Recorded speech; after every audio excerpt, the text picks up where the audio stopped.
Welcome to an episode of Founder in the Chair. Today I have a guest with me who is a self-confessed property holic, running an established property business out of Hillingdon, which is in West London, with a deep passion for supporting people through one of life's most stressful events, moving home. He's not just selling property, he's changing the way people experience the process.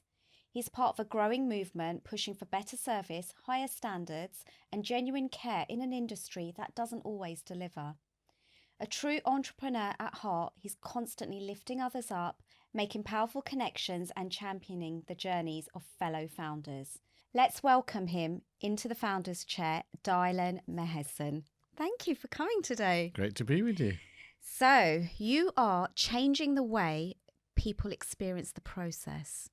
Why would you say you do that? What is it that's so important that we need to do that? Well, I think in property, I think it's got a very bad reputation in the UK, and I especially compare it to people's experience in America, where it's a bit more of a professional industry. They go through exams to actually be a realtor, as they call it, estate agent. Okay. And so they have a lot more emphasis on customer service. Right. And so here, anybody can actually become an estate agent, for example, and they could do that at 18, show a house and try and sell. But if you don't have the skills, and also you don't have the time to even put into providing a good customer service, then you're not able to do what you really want to do, which is to serve a client really well. And nobody wants to be doing a bad job of selling a property. Yeah.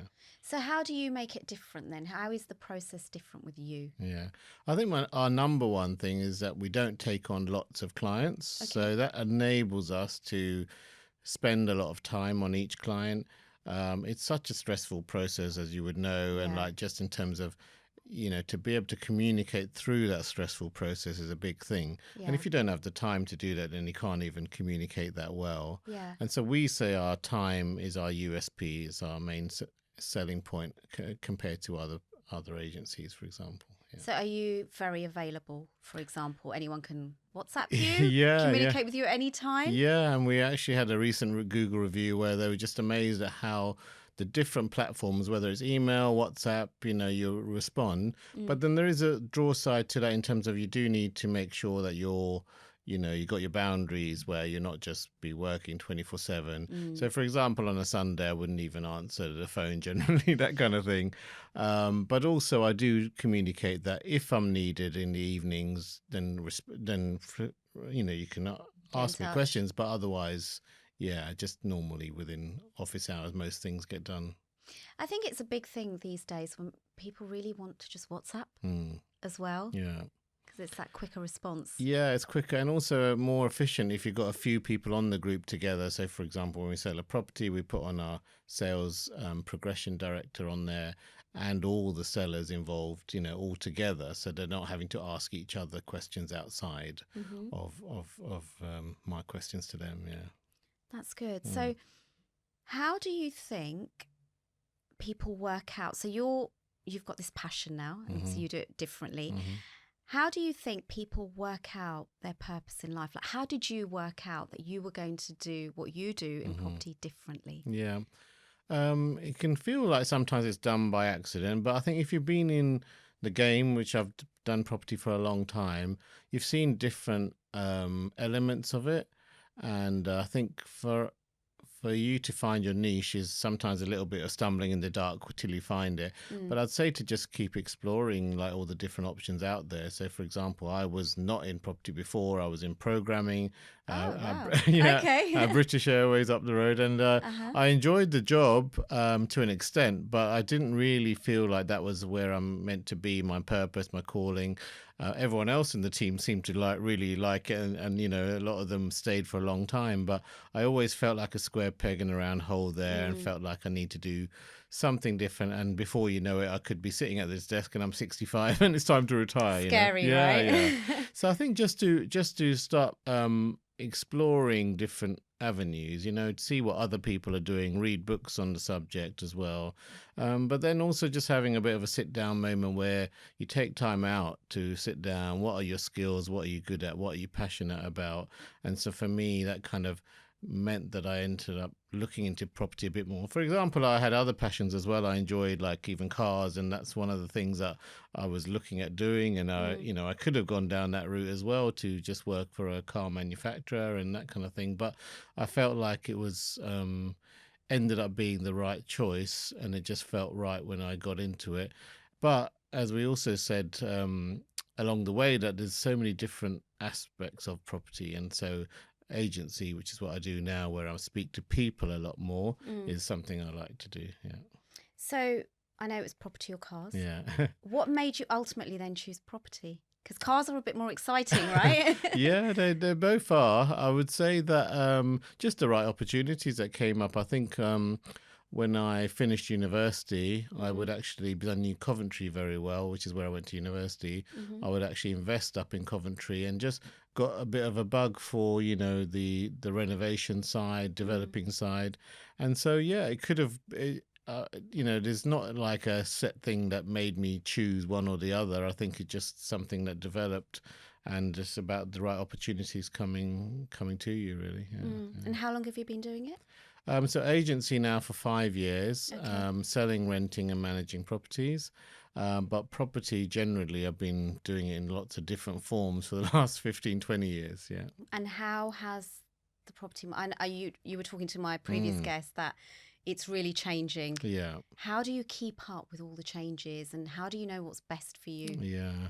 It's a really good question. I think the number one thing for that is to be passionate about property, because otherwise you're not going to read articles on the new trends that are coming up, and like it can get quite technical, some of the things that are going through with law and everything else. So I think if you're just genuinely passionate about property, then you'll read around the subject. You'll kind of almost predict what's going to be happening, and be excited about getting into the new spaces that there are with property. Yeah.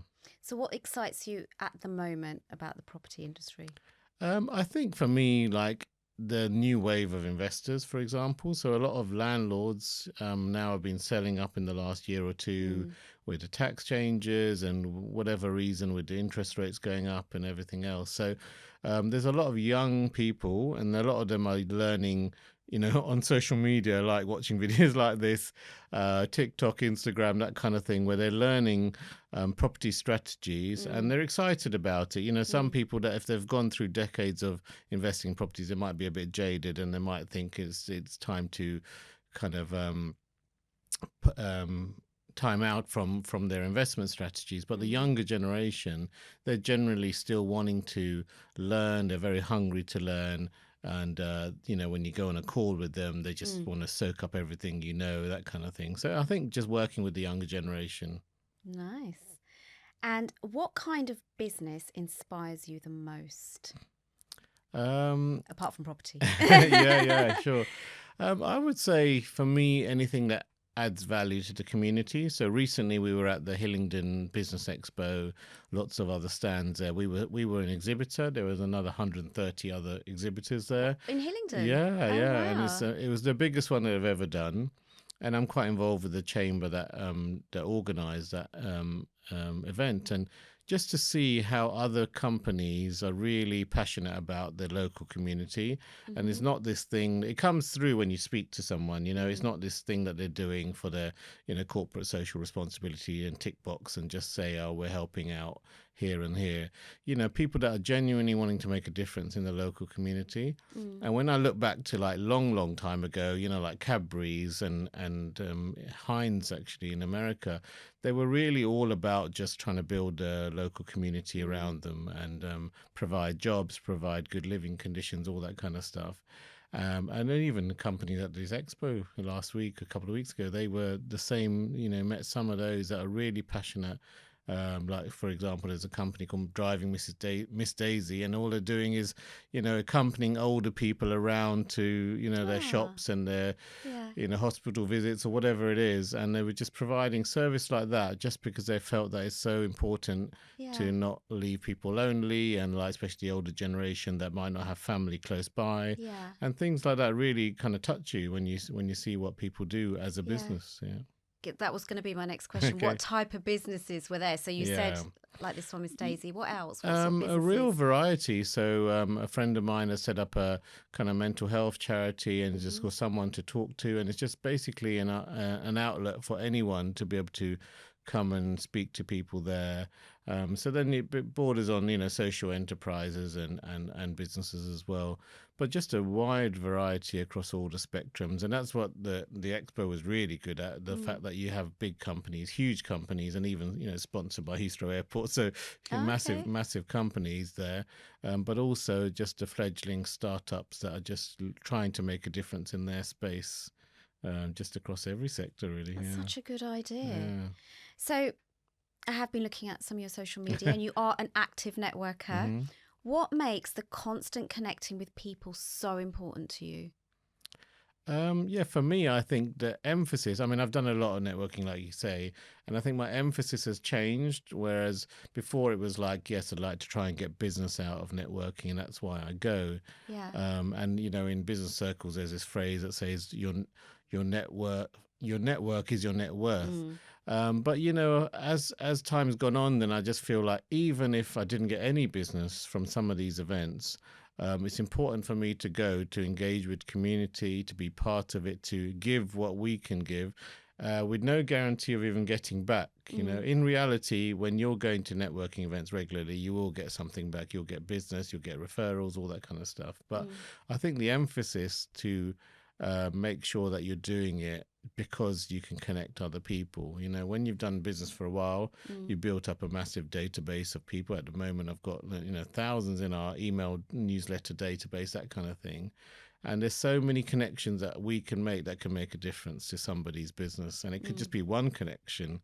And I think of, say, like the story of McDonald's. I don't know if you've watched The Founder, the film. No, it's like the guy that actually set up, two brothers that set up McDonald's, they weren't really the ones that propelled it to become how we know it today, what everyone knows it. But there was a guy called Ray Kroc who came in, and he kind of had a different vision and worked with the founders to actually accelerate. So it can just take one person. That's the difference between your business succeeding and not.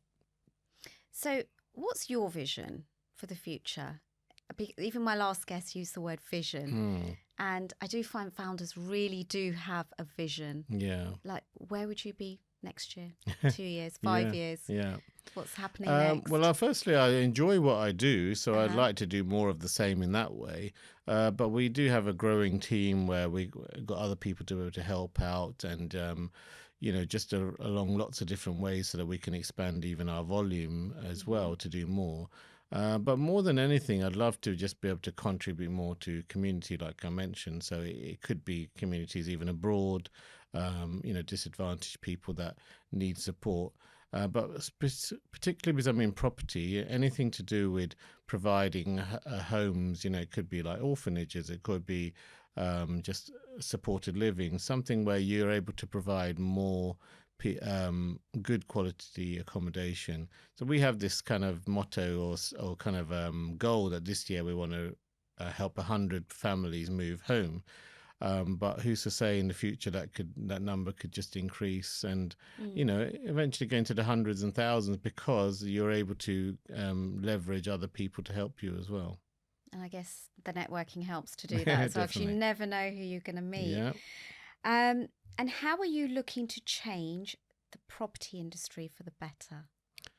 I think touching on what we first talked about when I was saying the industry has a bad reputation, you could say, overall. But I would say the biggest thing is to make customer service just a number one thing that you focus on, to really go the extra mile for clients. So we just say, for example, if a client rings you for an update, it's almost too late, because you should be always constantly communicating. But also to model the property industry on other industries where customer service is a given, especially like the luxury hotel industry. When you look at Ritz-Carlton and the things that they do, I read the story of the founder of Ritz-Carlton recently, and the level that he went to make sure all his staff were looking after their clients, and also how he looked after his staff really well.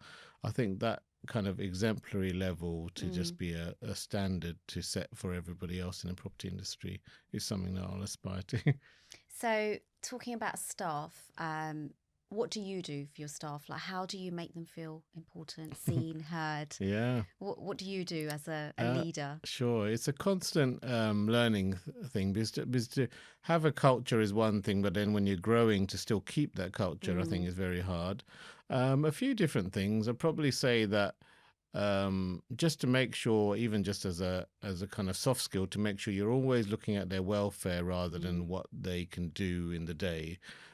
So, when you ask a simple question like "How was your weekend?", it's not just this thing that you just write because people write it. You actually want to find out how their weekend were they having any problems, struggles in family life or anything else, that kind of thing. And I think just generally looking out for their welfare, but also knowing that regardless of whether they're having we're having a successful day in terms of business, whatever else, they're very valued. And that you want to keep them for the long term in terms of you'd love to see them develop. So I'm big into reading and personal development through that reading. So I always encourage, others as well to just jump on. We do a book club, which they can join on as well, and things like that. So just lots of things about welfare. Rather than just necessarily, get better and better at business. Yeah. How many people in your team? So there's 4 of us at the moment, but that's just the immediate team. Then we work with a lot of other people around us as well. Yeah. So apart from the book club, what else do you do as a company to, like, it's really easy to say, how was your weekend? And then you're like walking off to make a cup of tea in the staff room or something, and you haven't even listened to the question. And I think that's really, really important as an employer to get to know your team, because like you said, there could have been a problem at the weekend. Yeah. Are they bringing it to work with them? Is it going to affect them? Can you help in any way? And you mentioned soft skills. So what would you do? So let's say one of your members of staff was having a problem and there's something going on at home that is affecting their performance. What soft skills, or how would you handle that? What tip can you give to somebody listening maybe who's about to grow a team or has a team where they're like, oh God, I don't know how to approach this member of staff. I know there's something going on, but I don't know how to handle it. What tip would you give? What would you say? I mean, the number one thing I'd say is to communicate that you care, really, because if they know that you care for them as a person, then that will naturally show, and then they'll also feel valued. Like for example, if they're going through a personal issue and they need to have some time out, it's just much better for everybody for them to have that time out as well. And where other people then have to maybe chip in a bit more for a season because of that as well. But I think just to know that you're ultimately friends doing business together, and so you're going to grow together, but not at the expense of any particular person's welfare or anything like that. So. And do you do regular reviews with your team, performance-wise, or just to see where they are? Yeah, we do. I mean, we basically have team meetings very, very regularly throughout the week. But that's one thing that we're still looking to develop more, like the kind of reviews that we're just checking in on them, and they're kind of almost like a personal welfare review rather than anything else. Yeah, because I find like when you work in big companies like British Airways or I worked for Barclays, it's normal. That we have our regular reviews. You might even go on a performance plan, or you'll get a well done. But it's really hard in a small company sometimes just to be consistent at it. Like I've got 6 people in my team, including me, and whilst I say, right, I'm going to do this, don't worry, I'm going to do this with you next month. And sometimes it just gets overlooked. Definitely. And then I feel really bad that I haven't done it. But it's so important, because the moment I do that review, that member of staff feels valued. They're performing better. They feel seen. They feel heard. So, I do think as small companies, it's harder, but we do need to do it. Yeah, and it also shows how serious you are about them and developing them, and that you want them to be staying in years to come, if that's what they want to do. And so just to have a future vision of where you're going to go together, so that excites them, because not every day is going to be a fun day where you feel full of inspiration and that kind of thing. Yeah, because sometimes my team, definitely, they come up with ideas that I haven't thought of. or they've seen something on social media and they're like, oh, Veena, we should do this trend or whatever. I'm like, oh, okay, yeah, let's do it. And it's nice for them to bring something to the table as well. Definitely. So social media, how does that help your business? Oh, wow. I mean, a lot of people ask me that question. I'd say it helps in a big way at the moment.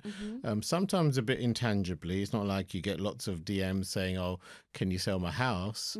But a lot of people, whenever I'm sitting in a living room with them, talking about their property, they say they love what we do on social media. And that's how they've kind of built a bit of trust. And we talk a lot in our industry about getting people to know, like, and trust you. And I think, all three of those things are done through social media in a big way, and so that's what we're always thinking about when we're creating content. Is this going to help people know you, like you, and trust you? And in a nice balance as well, because we try to keep it engaging, try to keep it, sometimes for property that people that aren't in property, it can be a bit kind of boring just talking about property, and why would they watch it? But just keep it engaging. Like, for example, we shot some videos at the weekend in Ickenham locally, and we're talking about where you can go out to eat and where your family can go out to enjoy parks and that kind of stuff like that. So we talk a lot wider than just property in a way. And so a lot of that is interviewing local businesses as well, so just people can understand what your passion is as well, that you want to see other entrepreneurs doing well, but also just getting a feel for the local area through like even just interviewing a cafe owner or a restaurant owner, for example. That's actually such a good idea, because if you're looking to move into that area, you're then going to get to know the businesses there. That's actually, and then you're championing those businesses as well, and vice versa, they'll champion you as well. Oh, that's a really good idea. Okay. And you're right, because if I'm not buying a property, I'm just going to skip past your posts. And I always say to people, sometimes people don't want to just see what your business is, they want to see something personal. If I put something up like tea or coffee and I put a poll up, like, I'm going to get so many interactions with that. Whereas if I say, oh, do you want a facial, or do you want, I don't know, a massage, and it might not get as much. Or you put a personal photo up or a video, and that gets more interaction. And that's the whole point of social media, because I think it's easy to just replicate what's already on your website, or for us, what's on your Rightmove account, all the properties. And that's not there's no point, because you're just duplicating your marketing anyway. So social media is a way to then bring in your personality, and even just your vulnerabilities as well, to show that the things that isn't always polished, but this is you. And that's also helps other people, if they want to follow your footsteps, go into the same kind of industry as you, they can see what an authentic day in the life of you is, and say whether they want to go down that route or not as well. Because like you said, sometimes it just looks really glossy. You're like, wow, I want to do that, but really this is real life. So if someone was watching and they were like, they wanted to talk to you about going into the same industry as you, would you be open to them contacting you? Yes. And come and do a day in the life with you? Yeah, no, definitely. I have that quite often, actually. And property is one of these industries that seem to feel like a lot of people are attracted to. And I say especially the younger generation I was mentioning as well. But just a lot of people would just think, oh, I wonder what it's like to just, do what I do. So that happens quite often with me. That's nice. It's nice that you give people that opportunity. Right. And is there anything else that you would like to add about your world in the property that you think would be a top tip or interesting?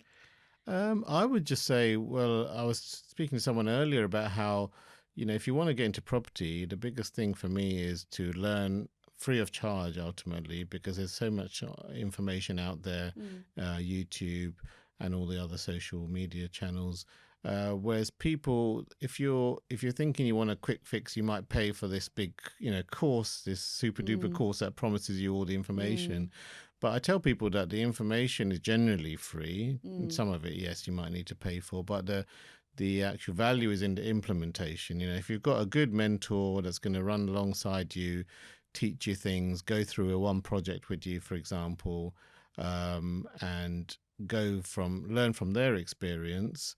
And their little tips, that's just counts a lot more. So our slogan is like guiding you through property, and that's what we always like to think of it as. We're a guide. I mean, there's some things you can just learn about selling your house, for example, online. You don't even need me for that, but if we can just guide you saying these are the things, these are little tips that we have along the way that we can help you with, that's where we give the value.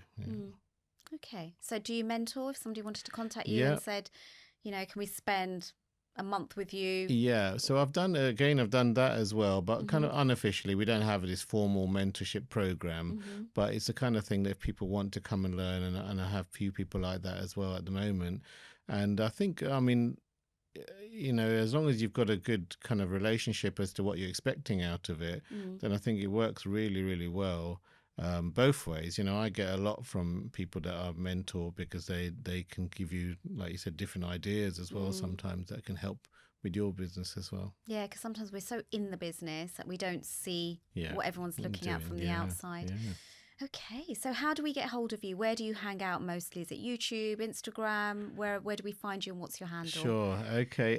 They're all the handles are under my name. Okay. So it's basically YouTube, LinkedIn, Instagram and Facebook, and they're all under my name, Dayalan Mahesan. So yeah, you can just look me up. And what I try to do as well is engage as much as I can with people on those social platforms as well.